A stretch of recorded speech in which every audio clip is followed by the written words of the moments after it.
आज की वीडियो में हम बात करेंगे दो ऐसी टीमों की जिनके नाम में ही आईपीएल की लेगेसी बसी हुई है, लेकिन इस सीजन में दोनों ही अपनी पहचान से बहुत दूर दिखी हैं। एक तरफ चेन्नई सुपर किंग्स, जो सालों तक सिस्टम क्लैरिटी, कामनेस और रूथलेसनेस का दूसरा नाम रही। दूसरी तरफ कोलकाता नाइट राइडर्स, जो पिछले कुछ सालों में फियरलेस क्रिकेट, पावर गेम और मिस्ट्री बॉलिंग की वजह से एक खतरनाक व्हाइट बॉल मशीन बन चुकी थी। लेकिन इस सीजन में दोनों टीमों को देखकर एक ही सवाल उठता है, आखिर गलती कहाँ हुई? और उससे भी बड़ा सवाल, क्या अब भी रिवाइवल पॉसिबल है?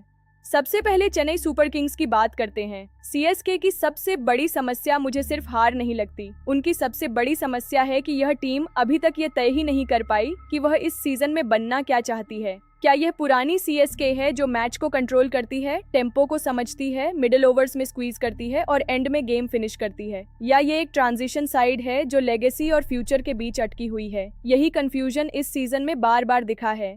आरआर के खिलाफ वे बुरी तरह आउट क्लास हुईं। पीबीकेएस के खिलाफ 209 बनाने के बावजूद मैच हार गईं और आरसीबी के खिलाफ 250 खाकर पूरी तरह एक्सपोज्ड हो गईं। जब एक टीम 209 बनाकर भी अनसेफ महसूस करे और दूसरी तरफ 250 खाकर चेस में 207 तक पहुंचे लेकिन फिर भी कभी रियल कंट्रोल में न दिखे, तो इसका मतलब बैटिंग बॉलिंग बैलेंस टूटा हुआ है। सीएसके की दूसरी बड़ी गलती रही टॉप ऑर्डर एक्सपेक्टेशंस और रियलिटी के बीच गैप। पीबीकेएस के खिलाफ संजू सैमसन जल्दी आउट हुए, फिर ऋतुराज और 18 साल के आयुष म्हात्रे ने 96 रन्स की पार्टनरशिप से इनिंग्स संभाली। इसका मतलब साफ है, टीम को स्टेबिलिटी किसी सीनियर एक्सपेंसिव कॉम्बिनेशन से नहीं बल्कि एक यंगस्टर के फियरलेस अप्रोच से मिली। जब आपकी बैटिंग टेम्पलेट इस तरह एक्सीडेंटल लगने लगे, तब प्रॉब्लम फॉर्म की नहीं, प्लानिंग की भी होती है। सीएसके ट्रेडिशनली रोल क्लैरिटी वाली टीम रही है। कौन एंकर करेगा, कौन एक्सेलरेट करेगा, कौन मैचअप खेलेगा, कौन फिनिश करेगा, सब क्लियर रहता था। इस बार कई जगह ऐसा लगा कि टीम पेपर पर इंप्रेसिव है लेकिन practical batting order story coherent नहीं है। तीसरी और शायद सबसे डैमेजिंग प्रॉब्लम है बॉलिंग एग्जीक्यूशन, खासकर डेथ ओवर्स। आरसीबी के खिलाफ शुरू में मैच पूरी तरह हाथ से नहीं निकला था। विराट कोहली का विकेट जल्दी मिल गया था, लेकिन फिर टिम डेविड ने सिर्फ 25 गेंदों में 70 ठोक दिए। जेमी ओवरटन के एक ओवर में 30 रन आए और आरसीबी ने 253 खड़ा कर दिया, जो सीएसके के खिलाफ आईपीएल इतिहास का हाईएस्ट टोटल बना। इस एक मैच ने सीएसके की सबसे बड़ी कमजोरी खोल दी। उनके पास डेथ ओवर्स में पेस वेरिएशन, यॉर्कर डिसिप्लिन और प्रेशर ओवर्स का कंट्रोल उतना रिलायबल नहीं दिखा जितना टाइटल कंटेंडिंग साइड में होना चाहिए। अगर ऑपोजिशन जानती है कि 66वें ओवर के बाद तुम कोलैप्स हो जाओगे, तो फिर तुम्हारा पूरा बॉलिंग प्लान साइकोलॉजिकली कमजोर हो जाता है। चौथी गलती है आइडेंटिटी ड्रिफ्ट। चेपॉक कभी स्पिन चोक, टैक्टिकल बैटिंग और लो एरर क्रिकेट का फोर्ट्रेस हुआ करता था, लेकिन पीबीकेएस ने वहीं 2-10 चेस कर लिया। इसका साइकोलॉजिकल इम्पैक्ट स्कोर कार्ड से बड़ा है, क्योंकि होम कंडीशंस पर कंट्रोल सीएसके का ट्रेडमार्क था। अगर आपका होम एडवांटेज न्यूट्रल हो जाए तो फिर आप दूसरे टीम्स जैसे ही बन जाते हो, बस नाम बड़ा रह जाता है। और आईपीएल में नाम पॉइंट्स नहीं देता, सिस्टम देता है, कंट्रोल देता है, मैचअप्स देते हैं। पांचवी बात, इमोशनल डिपेंडेंसी और प्रैक्टिकल ट्रांजिशन का क्लैश। धोनी सीएसके के लिए सिर्फ प्लेयर नहीं, इकोसिस्टम है। लेकिन 2026 की रियलिटी ये है कि टीम को एक पोस्ट धोनी स्ट्रक्चर बनाना ही होगा, चाहे धोनी स्क्वाड में हो या फिटनेस इश्यूज से जूझ रहे हो। जब धोनी अनअवेलेबल या नॉट फुली फिट हो, तब leadership instinct, field placement sharpness, bowling changes और क्रंच मोमेंट्स का कामनेस ऑटोमेटिकली रिप्लेस नहीं होता। यही वजह है कि बाहर से देखने पर सीएसके कभी कभी टैलेंट रिच लगती है, मगर डिसीजन रिच नहीं। क्या सीएसके रिवाइव कर सकती है? हाँ, लेकिन कंडीशन के साथ। सीएसके का रिवाइवल फ्लैशी नहीं होगा, उनका रिवाइवल ओल्ड स्कूल होगा। सबसे पहले उन्हें बैटिंग ऑर्डर सेटल करना होगा। ऋतुराज को एक क्लियर रोल चाहिए, या तो प्योर एंकर बने जो 15 ओवर्स तक गेम कंट्रोल करे, या फिर पावर प्ले में टेम्पो सेट करे। बीच वाला मॉडल अब काम नहीं करेगा। संजू सैमसन को भी टीम में एग्जैक्ट मैंडेट चाहिए। अगर वे ओपनर हैं तो उन्हें हाई इंटेंट ओपनर की तरह खेलना होगा। अगर स्टेबिलिटी चाहिए तो बैटिंग ऑर्डर एडजस्ट करना होगा। हर मैच नई कहानी वाला सेटअप सीएसके के लिए सुइसाइडल होगा। दूसरा, सीएसके को अपनी बॉलिंग को ओवर्स बेस्ड नहीं, फेजेस बेस्ड सोचना होगा। कौन 7 से 10 ओवर्स कंट्रोल करेगा, कौन लेफ्ट हैंडर के खिलाफ आएगा, कौन सेट बैटर पर स्लोअर बॉल ट्रैप लगाएगा, कौन 18 और 20 करेगा। अगर ये सवाल मैच डे पर तय होंगे तो ऑपोजिशन फिनिशर्स उन्हें फिर तोड़ देंगे। सीएसके को death overs specialist mindset develop करना होगा। चाहे पर्सनल वही रहें, प्लान्स शार्पर होने चाहिए। Wide yorker, hard length, leg side trap, boundary Riders के साथ प्री डिटर्मिन्ड मैप्स। अभी तक एग्जीक्यूशन रिएक्टिव लगा है, प्रोएक्टिव नहीं।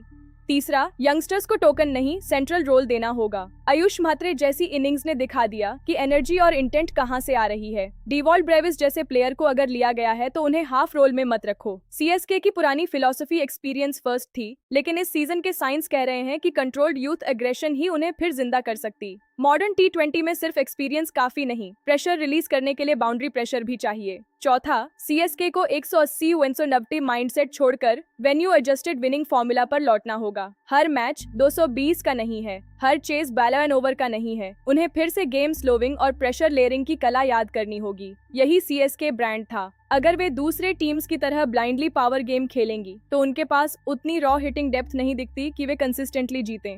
अब आते हैं केकेआर पर। केकेआर की हालत सीएसके से अलग है, लेकिन इक्वली ट्रबलिंग है। सीएसके कंफ्यूज ट्रांजिशन लग रही है, केकेआर अनस्टेबल एग्रेशन लग रही है। इस टीम ने एमआई के खिलाफ 221 बनाए, यानी बैटिंग सीलिंग है, लेकिन एसआरएच ने ईडन गार्डन्स में 236 8 बना दिए और केकेआर को 161 पर समेट दिया। एलएसजी ने 182 चेस कर लिया, वो भी फाइनल बॉल पर, और पीबीकेएस के खिलाफ मैच वॉश आउट हो गया, वरना शुरुआती स्कोर लाइन भी कंफर्टेबल नहीं लग रही थी। इसका मतलब क्या हुआ? केकेआर के पास मोमेंट्स हैं मगर कंट्रोल नहीं, बर्स्ट्स हैं मगर स्ट्रक्चर नहीं।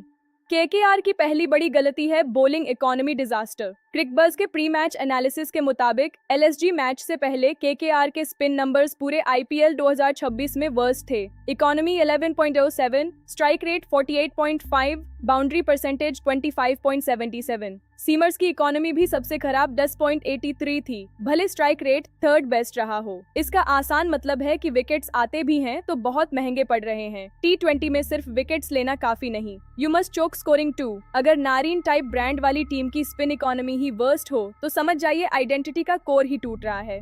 दूसरी गलती है middle overs batting slow down. Official report में एलएसजी मैच के लिए लिखा गया कि फिन एलन जल्दी आउट हुए, फिर रहाने और अंकृश रघुवंशी ने 84 रन स्टैंड से इनिंग्स को स्टेडी किया, लेकिन दोनों के आउट होते ही मोमेंटम स्टॉल हो गया। यही पैटर्न बार बार केकेआर के साथ जुड़ रहा है। शुरुआत अच्छी, बीच में स्टैग्नेशन, एंड में इनफ पुश नहीं। तीसरी गलती है रोल मिक्स का आधा अधूरा एग्जीक्यूशन। केकेआर पेपर पर इंटरेस्टिंग स्क्वाड लगती है। रहाने एक्सपीरियंस दे सकते हैं, रिंकू फिनिशर हैं, एंक्रिश फ्लुएंसी ला सकते हैं, फिन एलन एक्सप्लोसिव हैं, नरीन इम्पैक्ट प्लेयर हैं, कैमरन ग्रीन डेप्थ दे सकते हैं, रसल फैक्टर हिस्टोरिकली मौजूद रहता है। लेकिन T20 में नामों का कलेक्शन लाइनअप नहीं बनाता। लाइनअप तब बनता है जब हर खिलाड़ी जानता हो कि अगर 22 है तो क्या करना है, 91 है तो क्या करना है, 144 है तो किस गियर में जाना है। केकेआर अभी कई बार ऐसे खेलती है जैसे हर बैटर को अपना वर्जन ऑफ द गेम खेलना है, टीम वर्जन नहीं।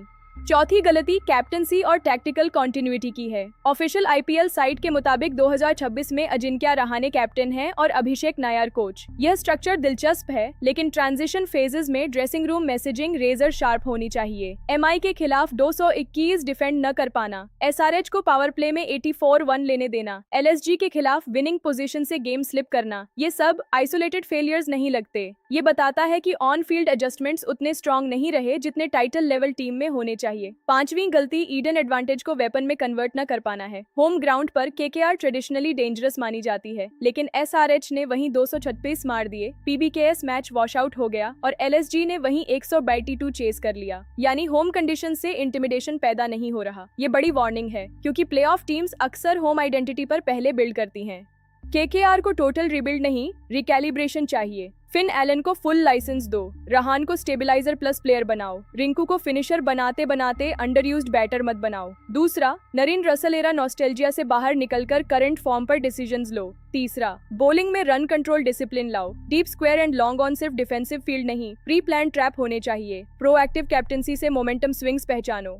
अब फाइनल वर्डिक्ट, सीएसके ने इस सीजन में गलत क्या किया? एक्सपेंसिव बैटिंग एक्सपेक्टेशंस को कोहेरेंट बैटिंग प्लान में नहीं बदला, डेथ बॉलिंग में कंट्रोल खोया, होम कंडीशंस का एज गंवाया, ट्रांजिशन को ओपनली एक्सेप्ट नहीं किया और धोनी एरा इंस्टिंक्ट पर साइकोलॉजिकल डिपेंडेंस से पूरी तरह बाहर नहीं आई। केकेआर ने गलत क्या किया? बिग स्कोर्स बनाकर भी डिफेंड नहीं किया, बॉलिंग इकोनॉमी को कोलैप्स होने दिया, मिडिल ओवर्स में मोमेंटम खोया, स्क्वाड रोल्स को फुली ऑप्टिमाइज नहीं किया और होम एडवांटेज को वेपन नहीं बना पाई। क्या रिवाइवल पॉसिबल है? हाँ, दोनों के लिए है, लेकिन रिवाइवल स्लोगन से नहीं होगा, स्पेसिफिक चेंजेस से होगा। सीएसके के लिए settled batting order, sharper death plans, youth intent, venue specific cricket. KKR के लिए role clarity, middle over power, economy control, bold captaincy and less nostalgia, more current logic. KKR का upside short term में ज्यादा है, लेकिन CSK का model sustainable है। IPL में सीजन कभी उतना खत्म नहीं होता जितना सोशल मीडिया बता देता है। कमबैक टैलेंट से नहीं, सच मान लेने से शुरू होता है कि हाँ, हमसे गलती हुई है और अब हमें बदलना होगा। यही इस सीजन की सबसे बड़ी कहानी है।